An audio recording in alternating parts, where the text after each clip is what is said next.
Dunia politik sama dunia organisasi ini beda tipis. Jadi kalau tanya dunia politik, gue belum terlalu lama. Tapi kalau ngomong dunia organisasi, gue dari umur 19 tahun.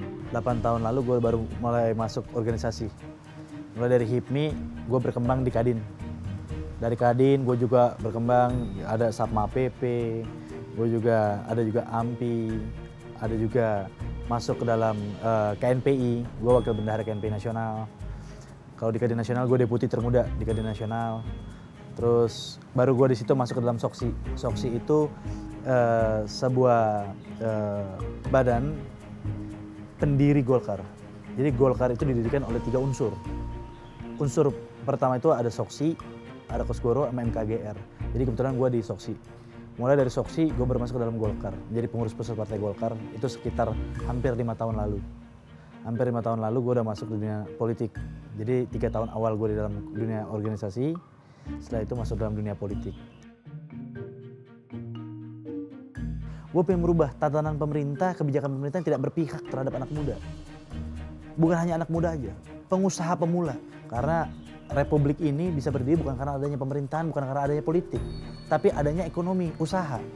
Makin banyak pengusaha, makin banyak orang bekerja, makin banyak pendapatan negara, sehingga bisa menata negara yang lebih baik.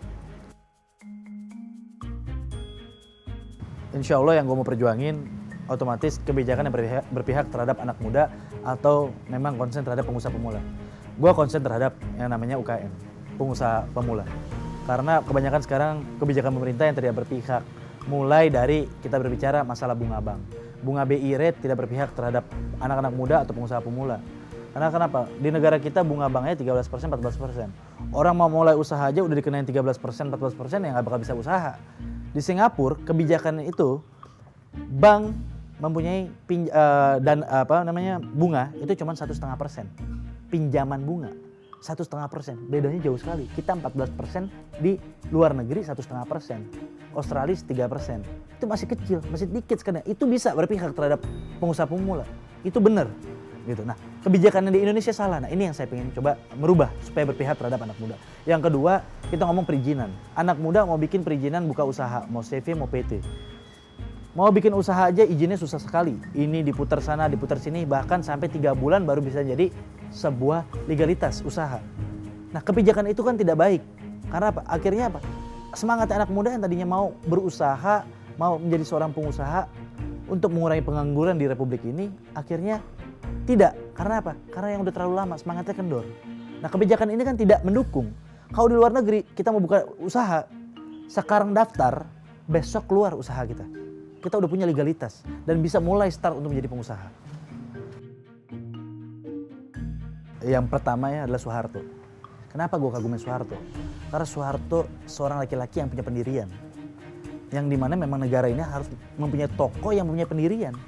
Bisa membawa negara ini menjadi negara yang sangat disegani di seluruh Asia. Kalau dulu dibilang banyak korupsi, sekarang jauh lebih banyak daripada zaman dulu. Zaman dulu cuma segelintiran orang yang korupsi, tapi negara kita maju. Pembangunan hidup, makanan, terus udah gitu oil juga kita punya, perdagangan minyak juga rendah. Orang masih bisa terjangkau untuk membeli, sekarang udah gak karuan.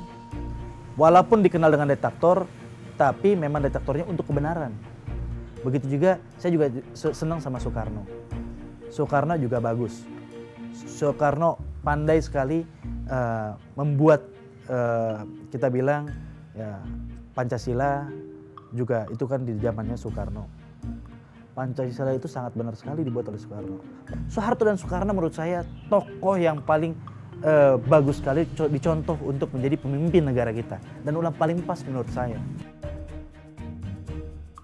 Kalau yang dalam benak gue, kalau dulu ya, gue nggak suka sekali yang namanya politik atau bercaleg. Tapi semenjak gue tahu namanya organisasi, baru ternyata ujung-ujungnya kalau mau merubah kebijakan itu adanya di caleg, di calon legislatif.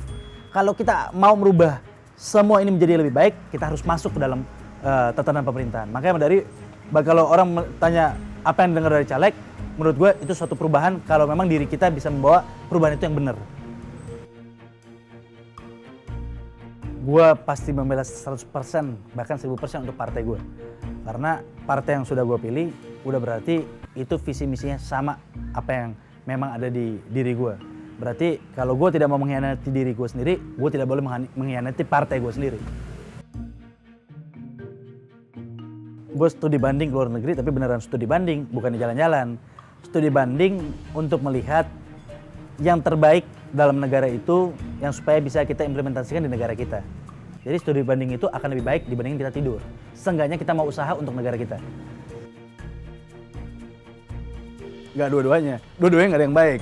Narkoba ngerusakin diri sendiri, bahkan keluarga dan orang lain. Korupsi lebih merugikan semua orang lain, akhirnya diri kita juga ikut rugi. Karena juga gue salah satu memperjuangkan anti narkoba.